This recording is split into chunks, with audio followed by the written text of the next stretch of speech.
And now we could just start like we would normally start, but we can just move right through. It's a good way to start the weekend with music like that.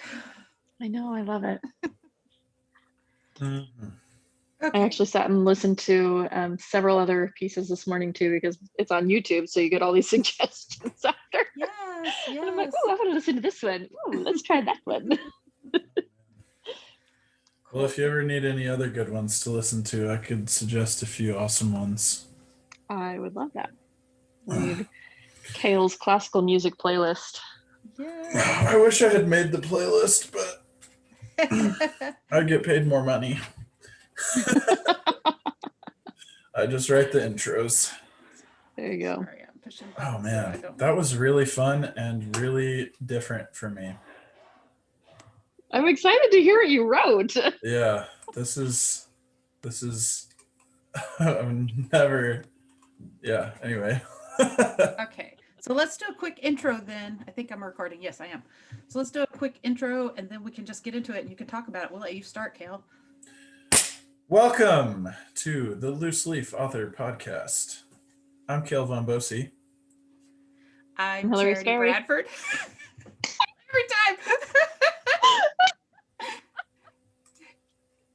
Go It is for it, the Hillary. way. Okay, let's do this I'm one more Hillary time. Sperry. We'll have You know what? Hillary, You have then all Charity. 3 of those. We both introduced ourselves. Just spread them apart. Yeah. Last time. It was a hot mess. I still don't know that I fixed that other podcast. But okay, so we'll do Kahle and then we'll start at the top and work down. Hillary. Then That me. doesn't work. I don't know what your top to. Oh, okay. Yeah, they're so all let's different. go So me. Okay. he Hillary, raised his hand up, Charity. and I yeah. All right. So Hillary, you go second. Okay. Okay. Welcome to the Loose Leaf Author Podcast. I'm Kahle von-bose. I'm Hillary Sperry. And I'm Charity Bradford. Today we are going to be going over the the February music writing challenge. Hillary, do you want to tell us about what our song Sure. was? Yeah, I picked it. This was my month. I was all excited. And it's now the end of February. We really were on top of this. Yeah, we're just I love getting, it. this is But- we're just ready for marches. So That's right. We need to No, do so this March one and March. basically it's February. So I mean it's the month of romance, and I was just looking at music. I wanted something long. I wanted something classical, and I wanted something that reflected romance. And I found this one, and I found a bunch of them honestly. And just going through them, I really liked this one. It was really pretty. I love violins. Violins are kind of my thing, and so it was really fun to hear this in multiple versions. The version I chose had a full orchestra with it, and I just really enjoyed it. I was excited to see what we could do with it. One of the things that I thought was going to be tricky was it kind of has a cycle to the song. You know, it comes through and repeats the same feeling. I don't know what the correct classical music terms are, but themes. Thank you. Yeah, so it repeats those themes a couple of times. I think 3 times actually in the song, according to what I hear. And I thought that was going to be interesting, a little bit tricky to use. But as I also knew that as I'm writing to these, I don't necessarily stick exactly with it as it goes. A lot of the time I'll be listening, and like as the feeling of the music changes, I'll start writing different a little bit. But mostly I get like 200 words, 250 if I'm really fast. yeah. And so it's just a little bit, you kind of just have to go with what you're doing anyway and just let that music feed it. So that's our song. It's Romance Number 2 by Beethoven, and we had a fun time this morning writing to that. Yeah. I had What am to I write missing? an intro for this song this month for the Oh, that's classical cool. music. So I'll give a little historical background. I'm excited. Beethoven I wrote love this that song. happened. So okay. The let me click over here. So the musical moniker known as a romance began in 14th century France and Spain as a lengthy lyric poem about a historical event or subject. The nature of the form changed as it moved across Europe, such that in the 18th century, Austria and Germany The term romance was used for a short instrumental piece. Over the span of 5 years, Beethoven experimented with the concept and wrote two romances for violin and orchestra, one in G major and this one in F major. The second was written first in 1798. Then in 1803, he wrote and published Romance Number 1. Looking back through his notes, a few years later, published the second romance. So, Oh, That's funny. I wondered why that was the case, because I'd seen that number 2 was published first, or I read about it somewhere, and I was curious why he would do number 2 and then later come back with number 1. So it was actually from his notes. I was like, maybe he was just like prepping for it, and this was the prequel. People talk about that the movement, since the Romance 1 and 2 are so similar, like they're both violin and orchestra. They think that it was originally the second movement of a different concerto that he was writing. And he decided to scrap it and go with a different set of material, and then came back later and was like, I can make this work, and edited it and released it as the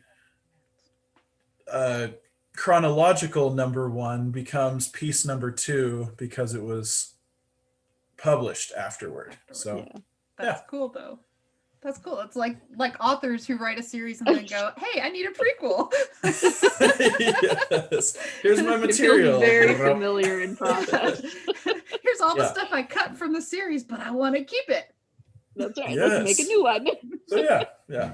Not that that's like important information for any of you to know, but it's cool. It's information we have, so I think it's awesome. So you're gonna get it to know. Yeah. Thanks for the copy reading practice, everybody. It was good. Well, I think like it was really cool this time that we did it together. Like in the past, we've done it on our own, emailed them to each other, and then got on for the podcast. But before we started recording, we actually listened to it together, and then we wrote together, and I really enjoyed that. I thought that was kind of a nice little jump into the weekend here and write together. But I know, Kahle, you kept saying mine went like a totally different direction than maybe what you're thinking. So did you want to start? And I will happily read first. Okay, I don't have a title for this. I normally think of the title afterward, and since we're just writing like this today, and I apologize if you can hear kiddos in the background. I love hearing your kiddos. All right, here we go.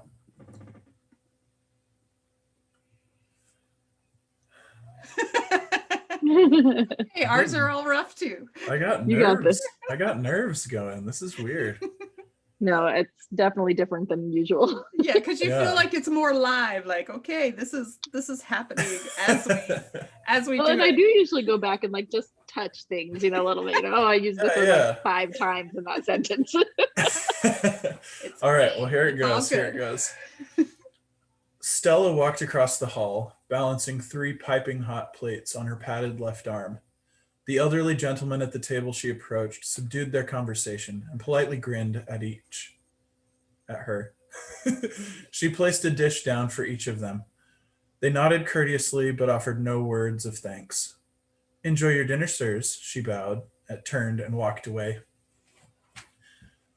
The comm link in her ear began to buzz with Michael's voice. We can't even get an audio confirm that it's them. They're being too safe. I've never known a hive to be so prepared for our techniques. Stella kept walking, not acknowledging Michael's commentary. She hadn't been discovered yet, and that was good.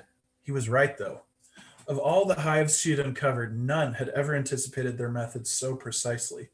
Was she losing her touch? Was she becoming too well known? Did they recognize her? No. She'd never worn this disguise before. The prosthetics were undetectable even by the high-fidelity face scanner in Michael's bunker. To tell by the naked eye would be preposterous. Something else had set them off. But what? Stella stood with her back to the noisy kitchen when the clanging of pots and pans, boiling soups and sauces, and an unexpected whoosh of a cane rushed into her senses. She dropped low to the ground in a squat and kicked back, but the man leapt to the side just out of reach of her kick. His cane still struck the wall of the steel freezer next to them. Finally, showing their true colors. Now it was go time. The old man raised his cane to a lunge position and reared back, preparing to strike. Stella thrust one hand onto the ground and one into her pocket. Her left hand turned to shadow as it hit the ground and started. There's a better adjective to put there, but there is none right now. It's in my head, but I can't. Okay. Just read it. Her left hand turned to shadow as it hit the ground and started toward the old man's feet. He reeled backward, frustrating the form of his prepared lunge. His eyes opened wide and his feet turned to a vapor that split into different directions and could be heard buzzing softly under the noise of the rest of the kitchen. Stella looked closer and saw the small flies quickly reform feet under the form of the rest of the man. Her hand retreated, and she pulled the ion taser from her pocket. She pointed and shot. That's where That I is so awesome. That is so awesome. That is very cool. I have no You idea win what right that now. is. Say what?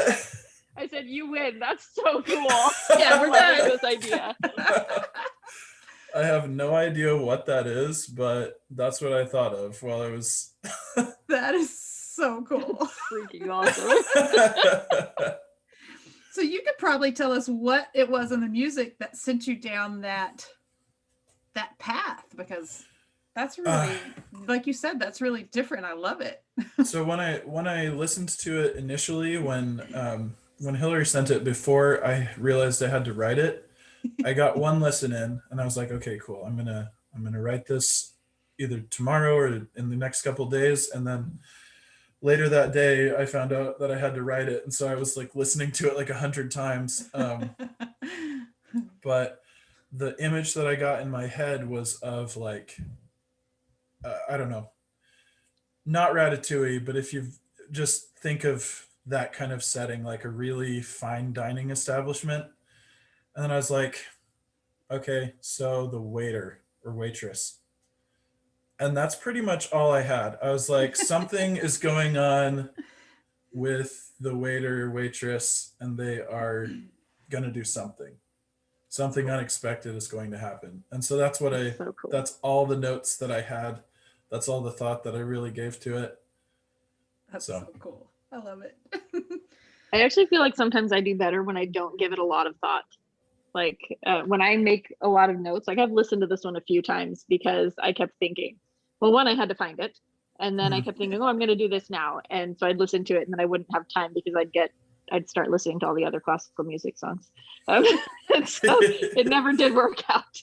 But then because of that, I have a lot of notes. And honestly, I've gone through like 4 different stories in the process of what I was thinking because I'd forget what I was thinking before. But I like when like this time I just have a lot more notes because I was thinking about it more. And in previous versions, it's like I'll just be like, oh, here's the swell. This is where the hard part of the story is. Oh, here's this, you just kind of go with it. And then when it's time to write, you just write. And it's kind of fun. That turned out really good.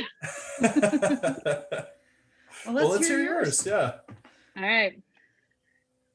right. Background before or after? Whatever you feel comfortable with. We'll just start with the story. That feels like Okay. the right thing to do. Yes. Okay. Ken swept the floor around the spindle, careful not to lose any of the golden strands that lay on the floor around the instrument.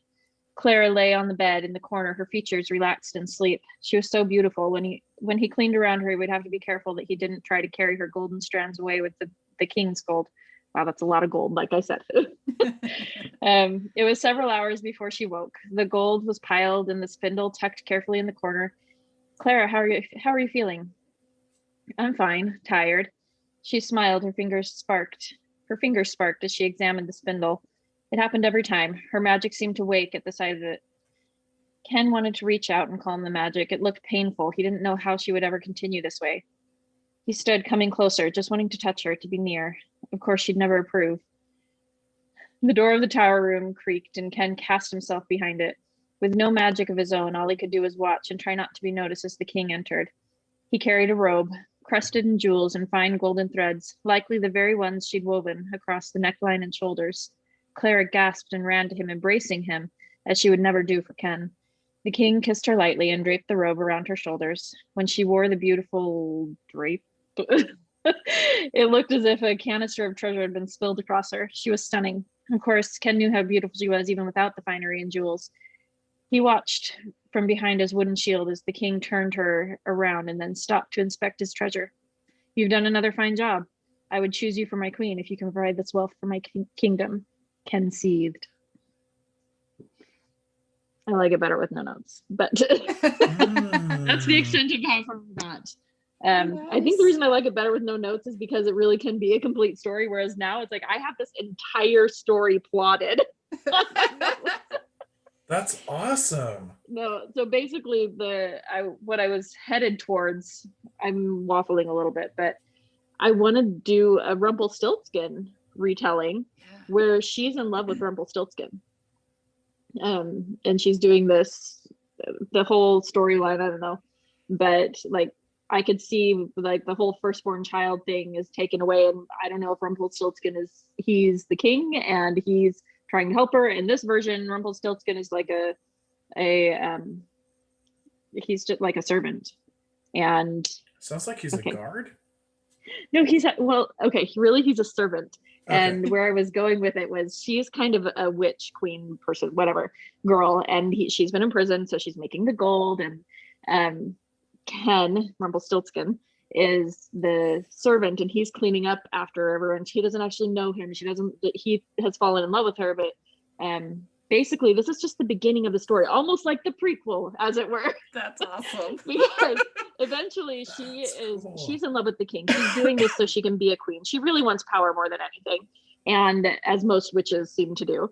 And so she's going to stay with the king at the beginning. But Ken is in love with her, and so when she has a kid, the whole idea is he kind of takes the kid, but he's raising this child because she's not being a good mother and she's taking care of him. She ends up cursing Ken, so he stays, she's like, you can't be in love with me, you're going to stay like this forever.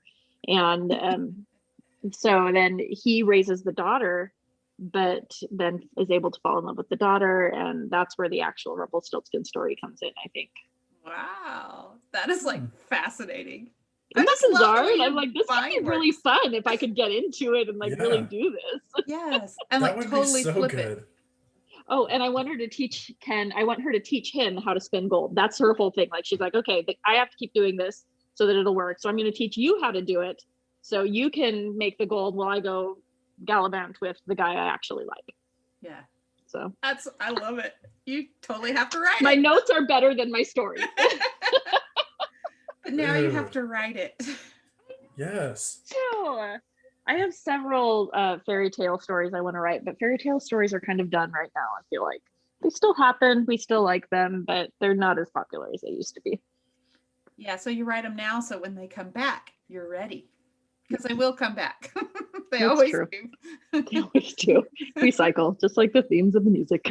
Yes, exactly. Absolutely. All right, Charity. All right. Well, I didn't have any idea of anything going into this morning. I guess that's a lie. I thought I would try to write the song that I need for this other story idea, but that's not what happened. So, just listening to it, I went down a whole new path. Who knows what this is saying about me, but we'll see. And I also do not have a title. The wind was gentle at first, causing a little leaf to wiggle and sway on its tenuous hold to the tree. But then the wind was joined by rain, weakening its grip even more. He held on tight, not even talking to his neighbors until the sun returned. That was a rough night, he murmured against the other leaves.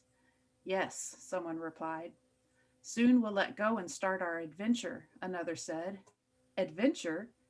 A new trembling fear rose in his veins. It'll be, the words cut off, I can't speak today. The words cut off abruptly as a strong gale ripped through the branches. He tried to keep hold of the branch, but the force of the breeze tore him free, flinging him away from his mother tree. He rode the breeze out over a meadow full of drooping and drying flowers, the rain of the night before not quite reviving them. For a moment he stared up into the blue sky, clouds of white drifting by.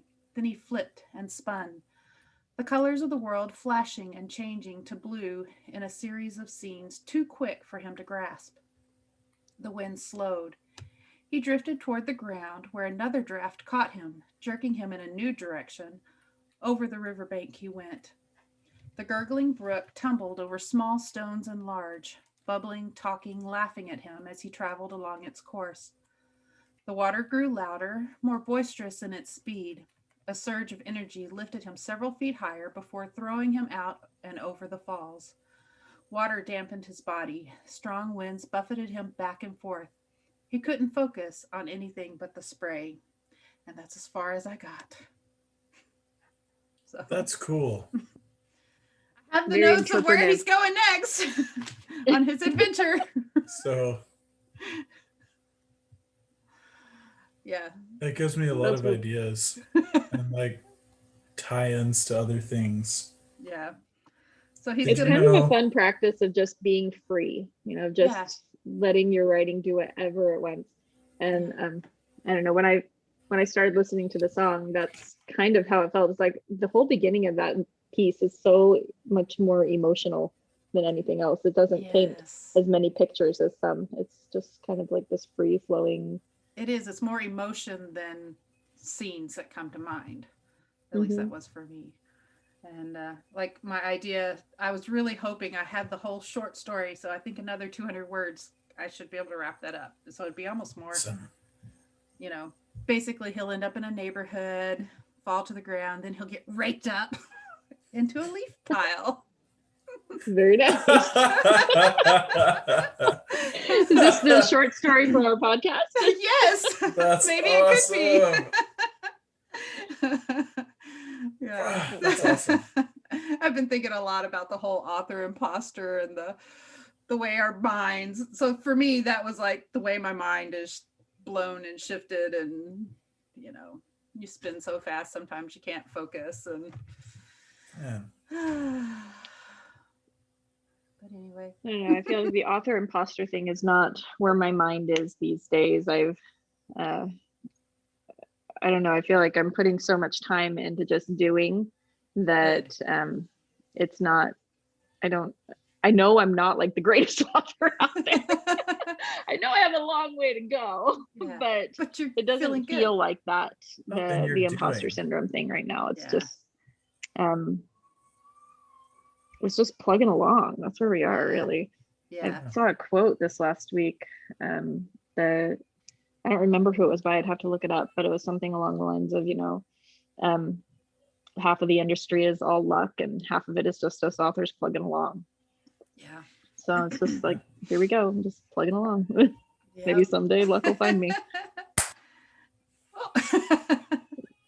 Well, I think for me, it's just I There was a start bug. doing good, and I feel like Say I'm it plugging flies, along. perhaps? Is there a hive nearby? I hope not. They seem terrifying. Don't they all those old men with their canes? I don't know. I think it's fantastic. You took such unexpected things. Oh goodness. Well, do we want to set some goals? And I was gonna ask if I could take a minute yeah, go for it, to Kahle. comment on the author imposter. I recently finished listening to the first 3 books of Ursula K. Le Guin's Earthsea series. And have you read those ever? It sounds familiar, but I don't know if I've read them. I think I Maybe. started one, but it was a long time ago.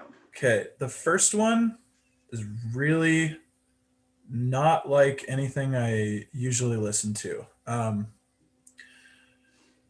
I don't want to say that it is not bad writing at all. It's just, it's not the type of it's not like reading a movie like so many books are now. And I mean, that's just, fantasy has gone that direction so intensely. Like Brandon Sanderson books are reading an emotional pile of,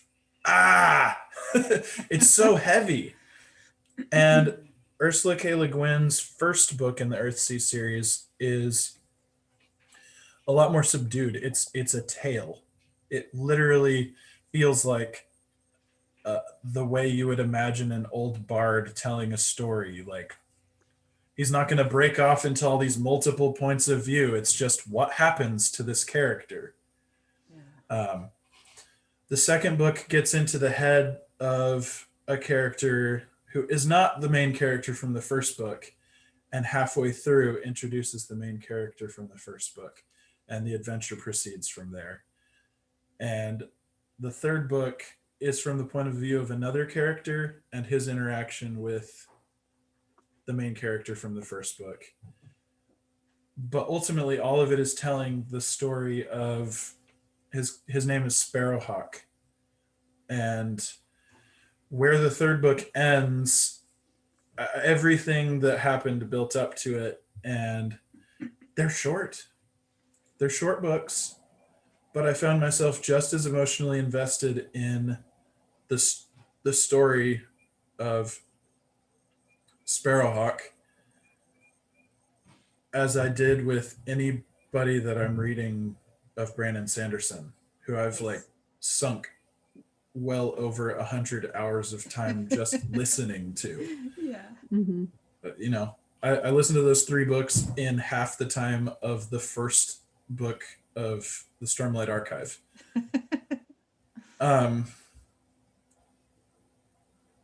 It showed me that simplicity has a place in fantasy.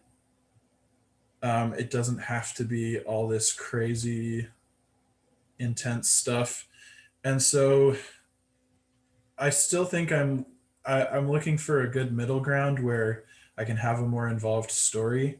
But that it got me writing. Good. It gave me a lot of Maybe I don't wanna freedom say- to do what you want to do. yeah, because I don't want to say motivation. I feel like the motivation has been there. It's just been hampered so much. But I got writing, and I wrote the most awkward scene I have ever even thought I would write in my life. But you wrote, that's awesome. I started, yeah, we don't have to go into it. But So it sounds like you've put yourself in this box of expectations, and reading that series helped you at least open the lid on that box. yes, it was so good. Yeah. And it was so many fewer words. So, you know, I almost cried at the end of the third book. Aww. Like the book ended and it was doing like the little kind of postlude to, you know, climax, and then yeah. right about here I was like, this book's almost over. Oh. And the characters, it's so good. Like it's just so simple and good. So highly recommend if you have not spent a few hours reading through at least the first 3 books. So what are the books called? They're called Earthsea. So is it Tales from Earthsea, or is there a different? Tales from Earthsea is the 5th book. Oh. And it's a series of short stories that expand the world, that expand all of the different islands of Earthsea and give you perspectives of different characters. But it follows Ged, who is Sparrowhawk. Magic has a power in true names. So if you know the true name of something in the old speech, then you can have power over it. I And wonder if that's where Patrick sounds Rolfes familiar. got his idea. The name You of know, the There's a book. they got inspired maybe from the same source material, or maybe, yeah. Yeah. That's cool. But these So A were, Wizard of Earthsea and the Tombs of Atuan. yeah. The Tombs of Atuan is the second book, which I heard Atuan and I was like, Atua? It's like, ooh. Well, and then there's an island called Hort, Oh. Hort, Yeah. in Earthsea, and that's the name of a god from my D&D campaign. And I was like, wow. I've never read these books before. Gosh dang it. Nothing is original, and that's okay, and that's totally So okay. true. It's totally okay. So Aw. Well, we're down to our last Wow, she 10 had like minutes. years between these books. they are good. I haven't read 4, 5, and 6 yet, but 1, 2, 3 were written the closest in succession, it looks like. yeah, 2 years between each. 4 seems like it is the Lion King 2.5 of the series. It's like the prequel to 3, but it's after 2 is what That's what funny. it seems like from the description. So That's funny. Oh, That's kind of cool. okay. um Well, we're Yeah. down to our last 9 minutes. So think what we're do, doing pretty what do we good. want to do here at the end? How do we want to Let's- wrap up? let's wrap it up in 3. Well, yeah. So do we want to talk about goals real quick so that Oh, we have yeah, something to report So on? I have goals. I am this week, I am going to finish one of my Christmas novellas Woohoo! and start plotting or better plotting on my motorcycle romance. First one. Nice, nice. Well, my goal is to continue drafting, or actually really start drafting. I've only written chapter 1. Start drafting book 2 in my Wishful Hearts collection. And so my news Because on book that 2 is, is great. Book 1 is great. well, I put them all up. I've started the pre-order process. They're not live yet. So it has to happen this year. It will happen because according to Amazon, they are coming out on certain dates, starting in July to the end of the year. So Points to It will anyone who happen. knows what those dates are. nobody yet. Well, they're out there, right? No, well, I haven't hit submit yet. So they're still in draft. Oh. Because I think it gives me wiggle room to change them a little bit until I hit. So I probably won't hit submit on the first one until the end of March. So that gives me a month to see if I can at least knock out one more book. Because if I have 2 of them done, I know I can do it. Heck yeah. I'm gonna have to talk to you about that process because that would be cool to set up for things. Yeah. Okay, Kahle, how about you? Well, I was able to write in the interim between our last in-person podcast. I wrote 5 episodes of my classical music stuff. So getting those recorded is a goal for this week. Then I wrote about 600 words in my NaNoWriMo book for Bruce. Nice. And, gave him a little bit of his origin story fleshed out. And goals for this week are to continue that. I just want to get 500 words. Honestly, if I can get 500 words on one day during the week right now, That's great. I'd be happy Yeah. to keep that project slowly Yeah. crawling forward. So Yeah, because Love before it. you know it, it'll be done. You'll be like, oh, how did that happen? Yeah. 500 words at Right? a time. yeah, so Wonderful. Awesome. Oh, it's good to see you guys. yeah, Good to see you It's- guys too. Been a long week. oh, dude.